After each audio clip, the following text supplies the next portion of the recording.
특히 이제 마지막 화에 가서는 가장 보기 싫은 화였고 가장 실망스러웠고 가장 기분이 더러웠다.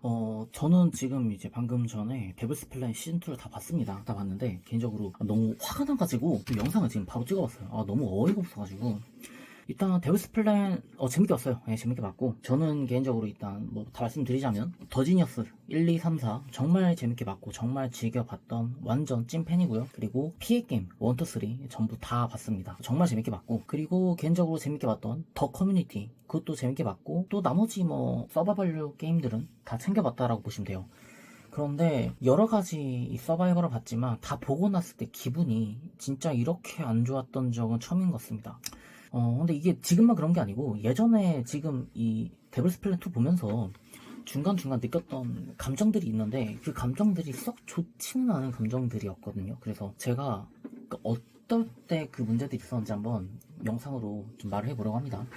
일단 첫 번째로 제가 이 게임을 보면서 좀 기분이 나빴다. 진짜 좀 이건 좀 맞나 싶었던 게 이세돌이 탈락했던 장면이에요. 일단은 누구나 다 탈락할 수 있습니다. 당연히 서바이벌인데 탈락할 수가 있죠. 그런데 저는 이세돌 탈락에서 그 방식이 진짜 좀 문제인 것 같아요.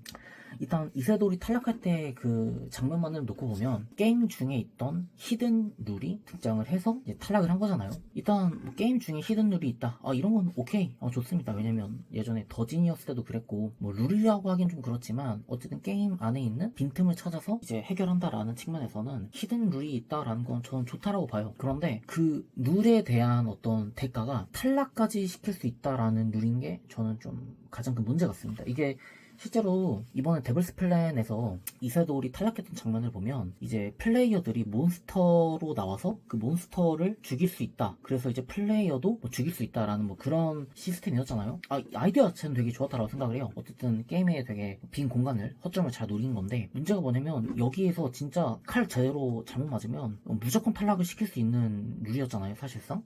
그래서 저는 이게 좀 문제가 있다고 봅니다. 왜냐면 제가 봤을 때는 이게 탈락이 아니라 뭐 감옥으로 보낸다. 바로 게임 중에 직행 감옥으로 보낸다. 저는 이렇게 만약에 바뀌었다라고 한다면 합리적인 룰이라고 생각을 해요. 왜냐면 탈락이 아니라 그냥 감옥 가라. 왜냐면 감옥에는 찬스가 한 번 더 있는 거니까. 그런데 게임 중에 갑자기 죽여버리니까 여기서 진짜 볼맛이 확 떨어졌어요. 이게 맞나 싶었습니다. 아니 그냥 열심히 게임을 잘하고 있는 플레이어한테 너 지금 감옥 가야 돼 라고 말하는 건 이게 히든 룰이 있으니까 뭐 받아들일 수 있다 라고 하겠지만 갑자기 너 히든 룰 때문에 죽었어, 너 게임 탈락이야, 이대로 짐 싸서 집 가 라고 하는 건 저는 개인적으로 조금 납득하기 어려웠던 것 같아요. 그리고 이제 데블스 플랜의 두 번째 문제는 초반에 피스로 벌어지는 차이를 극복이 불가능한 그런 구조였다는 게 제가 볼 때 문제인 것 같습니다. 일단은 뭐 먼저 그냥 제 생각부터 말하고 시작하자면 감옥동 생활동으로 나누는 거 저는 그건 좋았다고 봐요. 왜냐면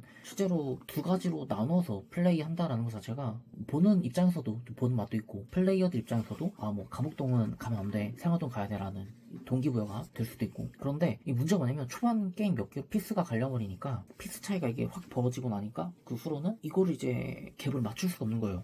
뭐 가령 예를 들면 초반에 이겼다고 한다면 생활동 같은 경우는 그때부터는 할 게 없습니다. 게임 이겼고 피스 쌓았어, 나 생활동 갔어 라고 한다면 그때부터는 그냥 밥을 열심히 먹고 다음날 게임을 준비하면 돼요. 그 과정에서 여러가지 이제 보드게임들 해보면서 게임들에 대한 준비를 해 나가는 거죠. 그리고 실제로 다음날에 사실상 이제 풀컨디션으로 게임을 하면 되는 겁니다. 그런데 이제 만약에 내가 초반에 몇 번 져서 피스가 없어 라고 한다면 그때부터 그냥 이제 감옥동을 계속 직행하는 거예요. 왜냐면 일단 기본적으로 컨디션을 잡을 수가 없습니다. 감옥동에 가면 그날 이제 저녁으로 빵을 한 조각 줘요. 참고로 생활동은 뭐 여기 보면 알겠지만 거의 뭐 뷔페식으로 맛있게 먹습니다. 어쨌든 감옥동에 가면 빵을 한 조각 먹고 그대로 데스매치를 하러 가야 돼요. 바로 데스매치 하러 갑니다. 심지어 데스매치가 무슨 뭐 30분 만에 끝난다 이것도 아니야. 이것도 늦어지면 막 거의 뭐 새벽 내내 하는 것 같아요. 그리고 나서 이제 데스매치 하고 나면 다음날 아침에 죽 한 그릇 주고 이제 게임하러 가는 거예요. 그럼 이제 정상적인 컨디션으로 게임을 할 수가 없다, 뭐 그런 거겠죠. 그런데 뭐 이것도 저 어느 정도는 공감합니다. 왜냐면 예전에 그 피해 게임 때도 그랬지만 그 잔해 쪽에 있는 사람들은 확실히 그 컨디션이 안 좋아요. 그래서 약간 그걸 겪다 보면 되게 좀 이악 물고 플레이 하게 되는 그런 동기부여를 시켜주죠. 그래서 실제로 피해 게임 때는 어떤 시스템이 있었냐면 그러니까 위아래를 확실히 뒤집을 수 있는 그런 시스템을 줬어요. 실제로 습격이라는 시스템을 이용해서 잔해에 있던 사람들이 약간 호텔 같은 데 사는 사람들이 쳐들어가가지고 막 다 부수고 깨부수고 한 다음에 그냥 막 뒤집어 엎었습니다. 그런데 이제 이번 데블스 플랜에서는 그런 게 없었어요. 그러니까 내가 감옥동에 있고 확실히 뭔가 게임 체인지를 하고 싶어라고 한다면 굳이 할 수 있다는 유일한 카드가 저 데블스 플랜 2 그 감옥동에 있는 히든 게임을 플레이하는 거예요. 그런데 이것도 사실 말이 좋아 히든 게임이지 한 명만 참여가 가능해요. 한 명만 참여가 가능하고 심지어 그 보상이 약간 좀 더 확실한 게임 체인저 느낌보다는 그냥 피스 몇 개 더 줄게. 약간 생명 하나 연장 뭐 이런 느낌인데 이게 시스템 자체를 뒤엎을 수 있는 게 아니다 보니까 개인적으로 좀 많이 아쉽지 않았나. 그나마 이제 시스템 뒤집어 엎을 수 있는 게 제가 첫 번째에서 언급을 했던 게임 중에 있는 히든 룰로 뭐 탈락시키거나 그런 건데 이것도 이제 좀 맛있게 쓰여지지 못했죠. 그리고 심지어 감옥행이 아니라 탈락행을 시켜버림으로써 네, 저는 개인적으로 좀 많이 의구심이 있었습니다. 그리고 좀 마지막으로 저는 개인적으로 보면서 계속 생각을 했어요. 이게 분명 나름 잘 만든 것 같고 참여하는 사람들도 다 똑똑해요. 진짜 솔직히 말해서 여기 참여한 사람들 다 머리 좋은 것 같아. 진짜 좋은 것 같거든요. 그런데 뭔가 아쉬워. 뭔가 그 결정적인 이렇게 막 그 한 방이 없는 것 같은 느낌이 들어서 그게 뭔지 생각해보니까 딱 그게 있더라고요. 서바이벌 게임 경험자들의 수가 너무 적었다. 생각해보면 뭐 P게임도 그렇고 더지니어스도 이제 뒤에 후반부 보면 다들 아시겠지만 심지어 이제 다른 서바이벌 게임도 마찬가지로 기존 서바이벌 게임에 참여했던 사람들을 꼭 한두 명씩 데리고 갑니다. 약간 어떻게 보면 뭐 고인물 이런 애들을 넣어줘요. 그런데 이번 데블스 플랜에서는 사실 그런 게 거의 없었거든요. 그래서 저는 이번에 좀 확실히 느낀 것 같습니다. 왜 서바이벌 게임에 경력자들을 넣어서 플레이하는가를 명확히 본 것 같아요.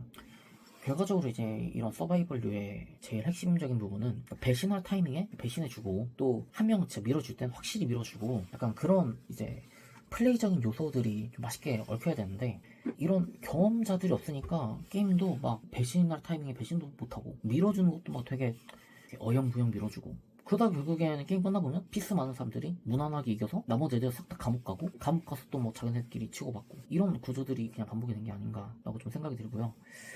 물론 이제 이 프로그램 짜신 분의 PD님의 생각은 좀 건강합니다. 왜냐면 뉴비들이 많으면 그러니까 시청자로 하여금 좀 새로운 이미지들이 있잖아요. 가령 오늘 이제 데블스 플랜 나왔던 분들 보다 보면 저는 되게 새로운 분들 많았거든요. 뭐 형규님도 저는 이제 데블스 플랜에서 처음 봤는데 나름 새롭긴 했습니다. 진짜 게임에만 이제 놓고 보는. 그리고 또 이제 기존 포커 플레이 하시던 세븐아이님, 저도 이제 포커 방송은 몇 번 봤는데 이런 서바이벌류에서 본 건 처음이었거든요. 세븐아이님도 굉장히 맛있었어요. 진짜 말 그대로 맛이 있었다. 그런데 문제가 뭐냐, 이미 이제 이런 서바이벌류를 보는 사람들의 또 기준치, 역치 이런 게 꽤 높아진 상태라고 저는 생각하거든요. 이미 지금 보고 즐기는 사람들은 피해 게임 같은 거 다 보고 뭐 더지니어스 다 보고 데블스 플랜 시즌 1 당연히 보고 그런 사람들이란 말이에요. 그런 사람들이 적어도 많겠죠, 수가. 그런데 이제 이런 사람들의 좀 기준을 충족시켜 주려고 한다면 어떤 게임 안에서 좀 더 확실하게 자기 스탠스를 가지고 밀어주는 플레이어들, 배신할 때 배신하고 그런 애들이 이제 있었어야 되는데 그런 사람들이 어떻게 보면 기존 서바이벌 게임 플레이어 분들이겠죠. 근데 그런 사람들이 없어서 개인적으로 뭔가 계속 뭔가 여기서 이제 좀 게임 체인지가 있어야 되는데 게임 체인저가 없고 그냥 되게 이기는 애들은 계속 이기고 지는 애들은 계속 지고 그런 게 반복되지 않았나 라고 생각합니다. 어떻게 보면 사실 이제 이세돌님 같은 플레이어가 게임 안에서는 되게 이제 크랙, 어떻게 보면 막 약간 반동분자 같은 느낌으로 이제 막 뭔가를 바꿔줄 수 있는 분들인데 심지어 그런 분들마저도 게임 중에 있는 롤로 인해서 갑자기 막 너 사망 이런 거 버리니까 좀 많이 아쉽지 않았나. 서출구나 윤민님 같은 캐릭터가 있었다고 한다면 저는 더 재밌었을 것 같아요. 확실히.